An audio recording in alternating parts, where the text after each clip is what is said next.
Rise of Nations is a game where you play as your own country and just invade everybody. But there's one thing, there's no other games like it on Roblox. We just have a bunch of map painting games for some reason, and some new games that are trying to rival Rise of Nations, but just aren't as good. Rise of Nations is the only big grand strategy game on Roblox, and because it has no competition, there's no need to constantly update the game to keep up with the rest of the games to invite more players into Rise of Nations. What I meant by that was the last major update was in 7th of December 2023.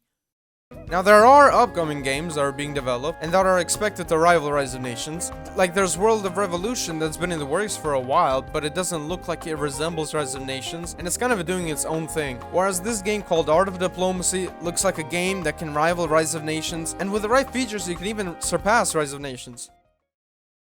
So as you can see, I'm yet to play this game. This will be my actual full and honest first impressions, and I'll give my actual opinions about what I think about this game, because this video is not sponsored. The developer gave me access to this game so that I can test it and make a video on it and also report bugs, because this game is in early testing right now. So there's going to be bugs and it's not going to be ready for release just yet. So there's going to be a lot of stuff that are going to be added and fixed. Alright, so here we are in the game, and now we got the whole list of countries that we can pick here. First impressions, this looks very good. I will say very good. The game date starts at 2025, so it's already got that over Rise of Nations. So here we are in the game. There's a lot to unpack, okay? So here we have up here the XP, we got the game date, and we got tension, which is something that is not in Rise of Nations. And now, let's just go here, up in the UI here. You can see we have a clear distinction. It says my name, it says my actual Roblox username, and it says the country that I'm playing. But not only that, there's also the rankings that you can show up. Now, I really like this because you really have to go into, like,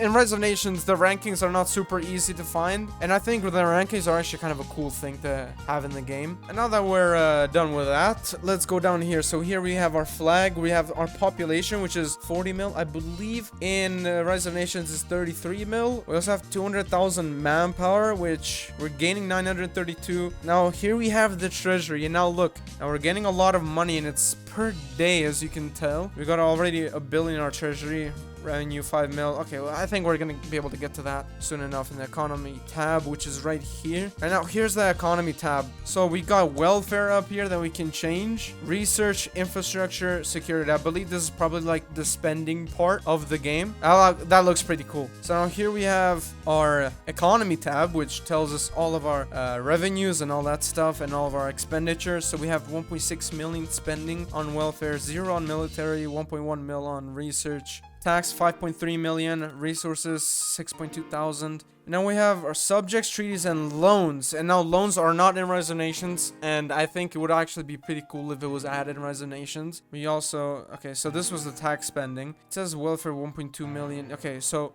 I'm assuming if I bump these up, it's gonna have a lot of effects into other stuff. And so the next tab is government. Let's go to the government. And now here we have our government tab, I guess. We have 51% stability. It's going up by 0.005%. And now here we have our active multipliers, which I think tie in with the spending over here. And so we're getting 10% plus on infrastructure, manpower, all that good stuff. Okay.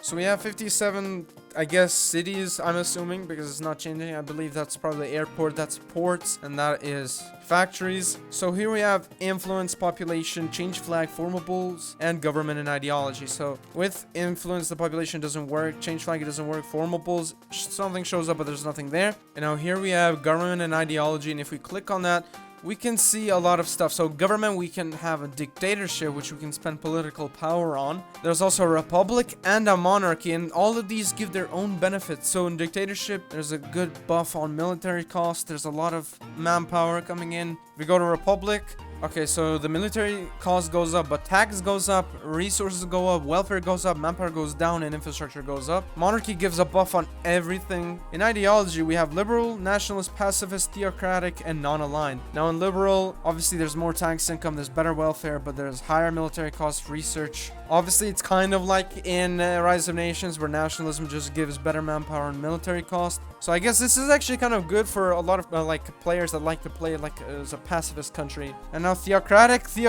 is just looks really good. The buffs look really good. Obviously minus on tax. Obviously, there's non-aligned, which we are. We are a non-aligned republic right now. As you can see, the highlighted names, it tells us what we are. And I think that's enough for the government tab, and we can go on the trades tab. And now this looks really good. I think most of you already know all of the resources that we have in Rise of Nations. Now here we have a lot less, but there's different ones. We got energy, oil, gas, iron, coal, cobalt, steel, and munitions. And obviously we can see the biggest reserves and the top producers. Okay, so I clicked trade on the electricity, and obviously nobody has any. Gonna assume that the energy industry is just something that every country has to produce by themselves. I don't think any country starts off with it, as you can see. But you know what I like about this is that it makes you have to make munitions. It makes you have to make energy, and I think that's kind of a cool thing to have in a game like this, in a grand strategy game. There's embargoes in this game, and then there are trades. Obviously we don't have any trades going on.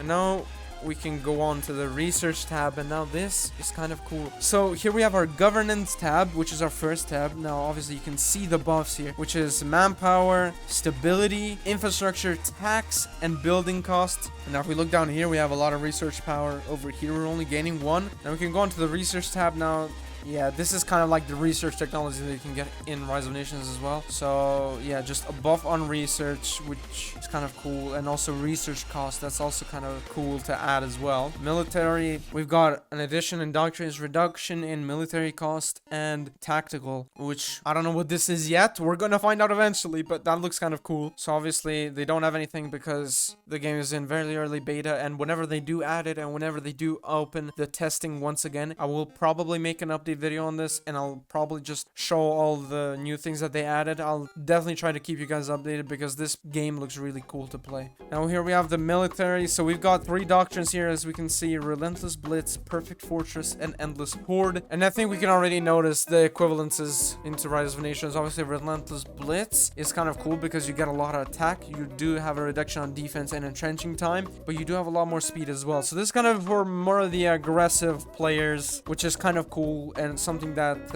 you know, Rise of Nations really needs to add. Perfect Fortress obviously being the equivalence of static lines. And then we have the Endless Horde. This is the massed attack doctrine, and this is really interesting. So we have a debuff on defense and attack, and a slight debuff on speed, but you do have a really big increase in manpower and recruitment. Let's just take Relentless Blitz. Okay, so by taking Relentless Blitz here, we can see that we have our buffs over here and our debuffs. And now I think with these points, you can use tactical points to put your points into ground attack, which, as you can see, raises our attack, our defense. We nullified that. Recruitment, we added that, and let's add some speed. And so this is kind of interesting because if you gather enough tactical points, you're going to be able to upgrade your military as much as you can. And now for the final one, we have our diplomacy tab. Let's click on a country right here. Let's click on Albania. And so here we have our relations. We can see all their allies, partners, adversaries, and puppets. So this is interesting because they can have sanctions to them. Okay, that's actually kind of cool. But there's nothing there yet, obviously. Agreements, they have no agreements yet. And we can also see their trades, but they also have no trades. And now we can look at interactions here. We can justify or declare war. We can request an alliance, request a 1-year non-aggression pact, and request subjugation, conquest, retaliation, liberation, or subjugation. Now we do have these 3, but we do not have retaliation. Let retaliation be a war cause. That's actually kind of cool. And now we can see economical. We can start a sanction, which if we click on it, if we do that, we have launched an embargo on Albania on coal, which is kind of cool. So I guess you can ban countries from being able to buy anything from you. And so now loans, we can request or we can offer a loan. So you can get loans from other countries, and obviously you can decide their interest rate. You can decide the term. I really like this because you kind of can become a bank in Art of Diplomacy, and I really like that idea. Let's click on military, request or send military aid. This is really cool. So you can send manpower or money, which is basically the way to, I guess, give aid to other countries. Now if we go to intelligence, espionage, we can plot covert operations. I click on that, but there's nothing there yet, but this is really cool. So espionage is probably going to be added in in Art of Diplomacy before Rise of Nations. And so yeah, I guess that's it for the diplomacy tab. And now we can look into more of the other stuff in the game. So here we have our political power and our research power. Now we can click on a city, and we have a city overview button here. It says that Leipzig is hyper developed. Build structures. Now we can build industry, you can build infrastructure. So I guess oil power plant, gas power plant, coal power plant. They're all gonna give us energy in return for, I guess, manpower and gas. Okay, so that's how we get energy. And we also have steel and the munitions. We're gonna get munitions if you spend energy, steel, and cobalt. That's really interesting. And now what else? So we have build units as well. We can make an infantry or militia. We don't have anything on support, naval, aerial, or surveillance just yet. Now obviously there's an upkeep to that, and there's manpower, and they don't take any munitions just yet. I assume they will eventually. And okay, wait, let's just build some factories here. So I do want to build some energy factories here. Now here we have our gas power plant, I guess. And now I believe we're making energy. Here we have energy 15 output. Okay, so we have the munitions factory. Now if we go here, we're making munitions, we're making steel. Now obviously we're gonna be able to make some units, I think. Let's make an infantry unit there. So here we have 1,000 units. Obviously here we have our guys here. Now obviously you can't zoom in like a lot how you can do it in Rise of Nations, but here we have our military. So this is our military tab. We got ungrouped. Oh, so you can name the divisions. So here it gives us data. We have 1,000 infantry on that. Obviously the priority, so I guess this is the auto capture. Oh, okay, so you can give priority to closest countries or sort by size. That's interesting. Here we have our XP here. Here we have our morale, which is actually really cool. I don't know. So let's also make a militia here. Now militias have the size of the infantry. Now I do wanna go to war. And now let's click interact, and I think I want to justify war. Justify a conquest. It's 3 days. I don't know if it's gonna stay that way, but justification process. And here we go. We have I think we have a justification with that. Here we have the Casus Belli. Let's justify, I guess, on that. I really know. Okay, wait. So there's troops now. They made troops. Did we declare war on them? I cannot tell. Okay, so they made some troops. Now that's a lot more troops than I have. Let's make some more units. Now I think let's take on a city. Oh, and they're fighting. Okay, so we sieged a city. We occupied what was that city? Okay, whatever that is. We have it now. I think we can go for a siege on Prague. Let's attack those troops. And okay, so we just took. Okay, so wait, so we gained tactical points for taking over Prague. You do get rewarded. So now we have German occupied Prague. Let's do city overview. I don't know if we're gaining that much tax, but it also gives oil, gas, and coal. Let's just make our way towards those guys. So we're just gonna take over those cities, and we're gonna fight those guys. Did I lose that because I didn't notice that? Okay, wait, no, I didn't lose that. We have 9,000 infantry there. Now let's just do capture. Check it. Now we've taken over the country. Okay, so we click this button down here. It shows us our losses, I guess. I don't really know. It shows that we have complete and total leverage. Also, I think, yeah, it shows how long the wars lasted. That's really cool. We can also add an ally here, but we don't have any. And I think we can just go to peace. Okay, so we click on that, I guess. We can do annex cities. Let's propose that. And we just did. So our war against Czechia has ended. We've taken over Czechia. We have a lot more money now. I don't know if we do actually have a lot more money. I may be schizo, but our population went up.